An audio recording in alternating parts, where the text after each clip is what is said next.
But first, Queers for Palestine. Well, they got a little reality check today.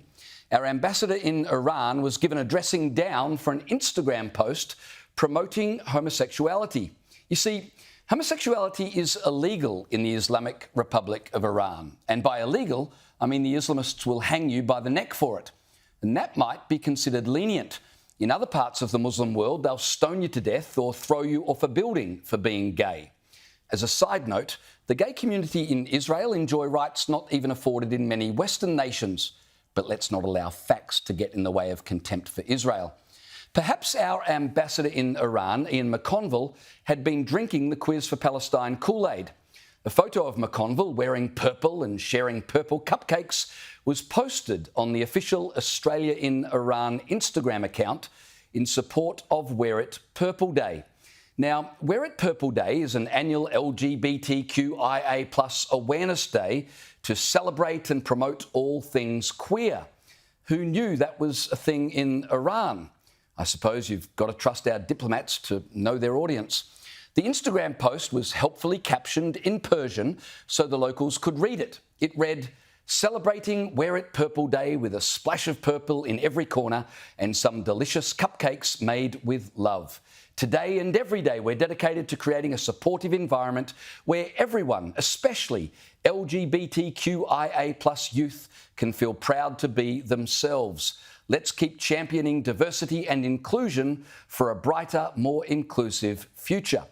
Now, obviously, the post, which naturally included a pride flag flown at so many pro-Palestinian rallies around our country, was liked by about 3,000 people. But here's a surprise, and I'm sure a surprise for Queers for Palestine.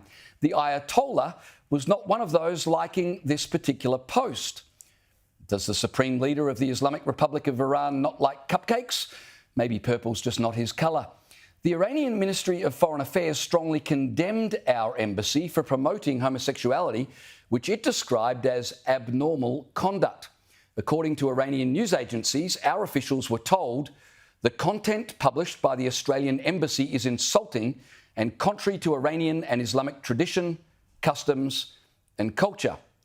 Well, this news will surely come as an enormous shock to all those protesters we see on the streets of Sydney and Melbourne, madly waving their rainbow flags alongside Palestinian flags as if they were natural bedfellows.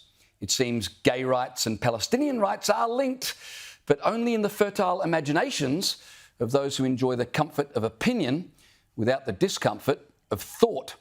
Now, this, of course, raises an awkward question for the LGBTQ community in this country. How do they reconcile their support for Iran's proxy, Hamas, with Iran's anti-gay laws? Iran is happy to accept the support of gay activists on the streets of Sydney and Melbourne, but won't accept even a gay cupcake on the streets of Tehran. Now, this should give Queers for Palestine something to ponder. I'm looking forward to seeing all those university students on campus tomorrow protesting the homophobic Iranian government. We'll wait. Meanwhile, Federal Government Minister Murray Watt told the ABC he was upset by the Iranian reaction to our purple cupcakes. I am concerned to see this reaction from the Iranian government to the activities of the Australian embassy. We're very proud about the fact that our embassies promote Australian values internationally, and I'm very concerned to see an overseas government seemingly take action against an Australian embassy that is upholding Australian values. Too right, Mr. Watt. You learn a great deal about the values of a nation by listening closely to what comes out of their embassy. Speaking of which, it's exactly a month ago that our government summoned Iran's ambassador to Australia to explain his social media post calling not for Wear It Purple Day, but for Wipe Out Israel Day. Cupcakes not included. Iran's ambassador wrote that wiping out the Zionist plague out of the Holy Lands of Palestine happens no later than 2027. Now, Prime Minister Anthony Albanese said at the time those comments were abhorrent, hateful, anti-Semitic and had no place in Australia. Well, unless you're at one of those pro-Palestinian marches that happen every other weekend. But hang on a second. When the Iranian ambassador posted that Israel should be eliminated, wasn't that just Iran's embassy promoting Iranian values? We value tolerance. They value the wiping out of Israelis in the Middle East. It's called diversity. And yet the Albanese government continues to insist that Israel has to negotiate a ceasefire agreement with Hamas, which, as they know very well, is nothing but an extension of Iran, whose spokesman here openly touts for the elimination of Israel. I tell you what, support for a Hamas-controlled Palestine is a very queer thing indeed.